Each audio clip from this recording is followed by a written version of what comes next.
Please note Egypt. Please note verse 17. God did not lead them along the route to the land of the Philistines, even though it was nearby. It's difficult to trace this exact route. What is clear, though, is that this route is a detour.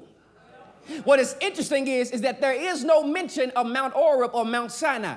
And this is important because in Exodus chapter 3, verse 12, remember God tells Moses, you all will worship God on this mountain. That they are not just to come out of Egypt, they are to come out of Egypt and go to the mountain. And the destination is the mountain, but that destination isn't mentioned on this route. That one scholar says that this is on purpose because the wilderness is the next stop on their journey. Now, I don't like that, because this bothers me to some degree, because what it communicates is that God doesn't just teleport us to the mountain. We are not allowed to bypass the interim season of the wilderness. And I wish I could just get you to the mountain, but no, the next stop on your journey, and perhaps the most necessary stop on your journey, is the wilderness. And I came all the way from the DMV to tell somebody, you can't skip steps when you're walking with God. You've got to go through the wilderness. And so then the question then becomes, why not a more direct route? Why not take them this way? And I'm so glad y'all asked, but the Bible tells us, it says, because the people will change their minds and return to Egypt if they face war. You see, God knows who they are. And it's not just that God knows who they are. God knows who they are even if they don't know who they are. God knows that newly delivered slaves are not ready. And because I know that you aren't ready, I've got to lead you another way. Allow me to use my spiritual imagination for a while, because listen, I grew up in church. I know y'all church people. My father has been a pastor all of my life, and here I am, had the nerve to believe that God called me to do this thing called ministry. All I know is church, but I can believe, because I do believe these Hebrews were black church people. Can you imagine what it must have been like on that day? I'm not going to take y'all that route. I'm going to take you the roundabout way. Can't you hear somebody in the back saying, no, God, we can take them. We got enough strength to be able to handle them. We got enough fortitude to be able to handle them. You see, because it's very human for either of us to either overestimate ourselves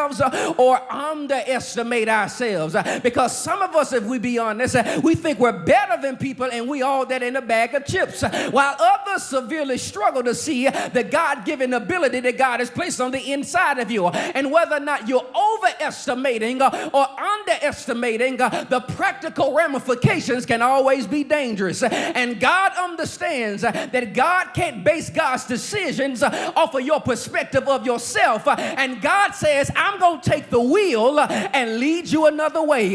God doesn't do what some of us do. God doesn't lead them solely based off their potential. I got to stop here for a moment. Some of y'all are in relationships only because of potential. Some of you are still in those relationships solely because of potential. And God is saying, you may have potential, but because I know who you are in the present, I'm leading you based on who you are right now. But I need to press this even further, because note verse 18, they left the land of Egypt in battle formation. This is important because remember, God leads them a specific way because of how they were facing war, but they leave in battle formation. God tried to have them circumvent and go around people so they wouldn't have to fight, but they still leave in battle formation. Why is such a thing? This presents an issue because it would seem to suggest that God knew that certain enemies that they would encounter on one road, they wouldn't be able to overcome. But that doesn't mean that they still wouldn't have enemies they had to fight. In other words, God leads them another way, because you can't handle the enemies on this route, but you can handle the enemies on this route.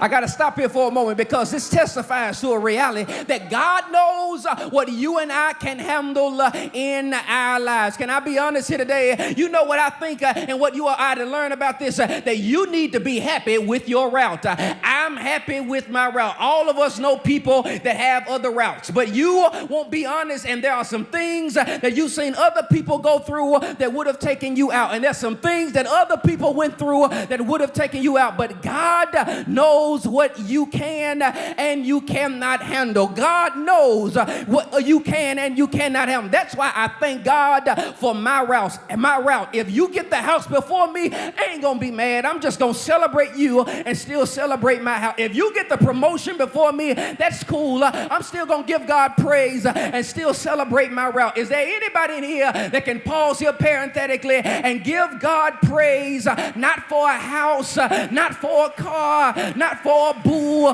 not for a promotion, but I'm just thankful for my route. I'm thankful for the little portion God gave me. I'm thankful for the relationship I'm in. And guess what? While we thanking God for our route, let's also celebrate our neighbor that has another route. And listen, neighbor, I ain't jealous of you because of what you got. I ain't jealous that things are going right in your life. I'm still thanking God that God can lead you on your route, but God's still gonna lead me on my route. Is there anybody in here that can give God praise because I'm just where I need to be in my life?